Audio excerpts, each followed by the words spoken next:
today. A report released by Amnesty International alleges that Turkey has illegally forced thousands of refugees to return to Syria. According to the group, about 100 Syrians have been sent back to their war-torn country every day since mid-January in breach of international law. Our next report tells us the latest of what's going on in the camps, specifically the Idomeni camp on Greece's border. A bus to take migrants to an official reception center lay empty at the Idomeni camp on Greece's border on Thursday, March 31, as migrants refused to leave the area amid an escalation in tensions and protests. While migrants in other parts of the country were moving into official reception centers set up by the government, inhabitants at the informal camp have ignored appeals by government, aid agencies and police to leave. Migrants in Idomeni have been staging protests on a daily basis, demanding they be allowed to continue their journey through Europe. On Thursday, they blocked the railway tracks for a 13th day with their tents, stopping trains from traveling in and out of Greece's border in defiance of police. Despair ran deep among the camp's residents, many of whom own nothing and have nowhere to go. I regret that we left Syria every day. It would have been better to die in Damascus. At least you know that you have died in your country and will be buried in your country. According to the Greece's authorities, force will not be used. The only way the migrants can only apply for a European relocation program is if they go to the official reception centers. Sadly, few migrants have been swayed. Since March 25, only about 1,000 of some 12,000 have left, despite food shortages at the camps. The number of migrants stuck across Greece is now around 51,000. Despite an EU deal with Turkey to curb the flow, Greek government figures some migrants are still arriving on the country's shores.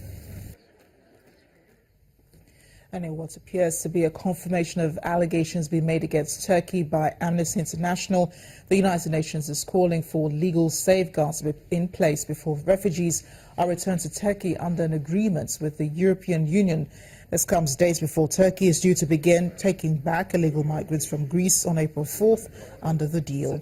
Neither side is fully ready, with officials scrambling to be able to make at least a symbolic start as new arrivals arise. Today we're urging the parties to the recent EU and Turkey agreement on refugees and migrants to ensure that all safeguards are in place before any returns begin. This is in light of continued serious gaps in both countries. The conditions at the port in Piraeus and around Idomeni near the border are dismal. We believe that the risk of panic and injury in these sites and others is real in the current circumstances. Without urgent further EU support, the limited capacity of the Greek Asylum Service to register and process asylum claims will create more problems. There are very limited hours of registration, daily ceilings on registrations, lack of access to the Skype system for registration, whereby people receive their appointments and their interviews via Skype. This is adding to the anxiety.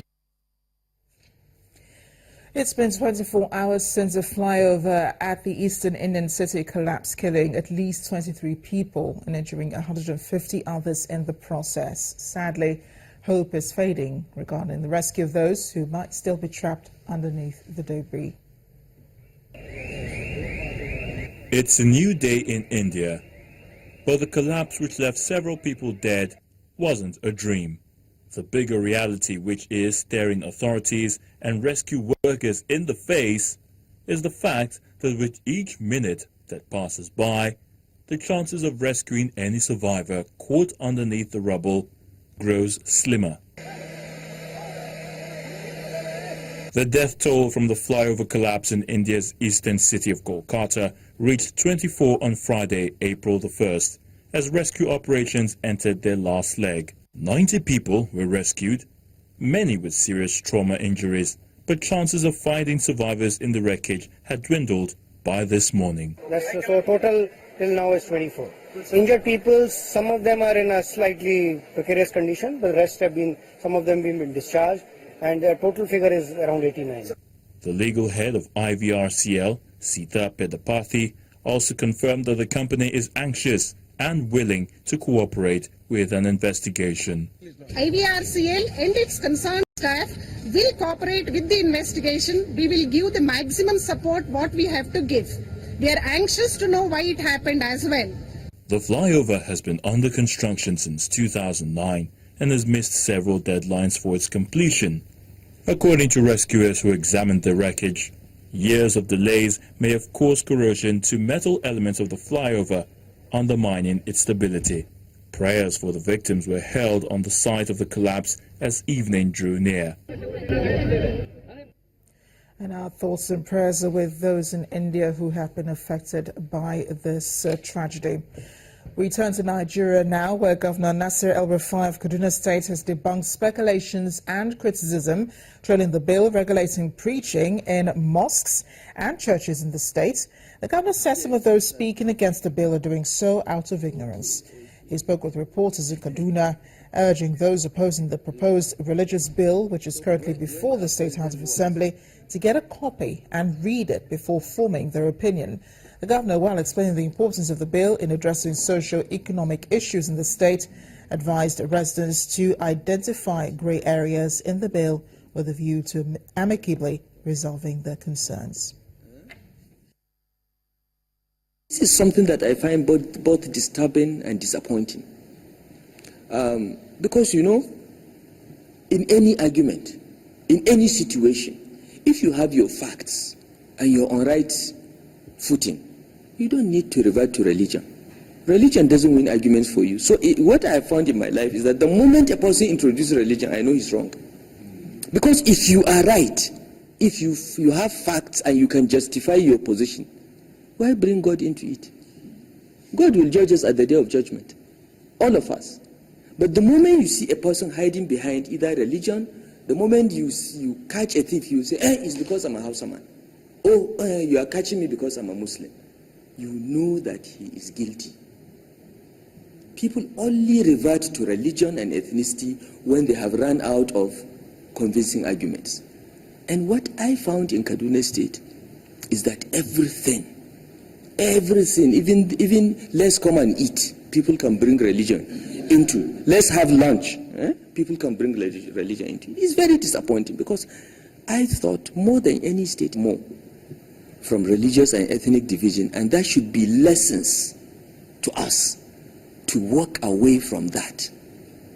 But what I find is that the elites of Kaduna State have only one weapon, and that is religion. And it is sad. Kaduna State's Governor Nasir El-Rufai. As we end the world today, it is April Fool's Day, the 1st of April. We know for certain that some of you have fallen for a few pranks.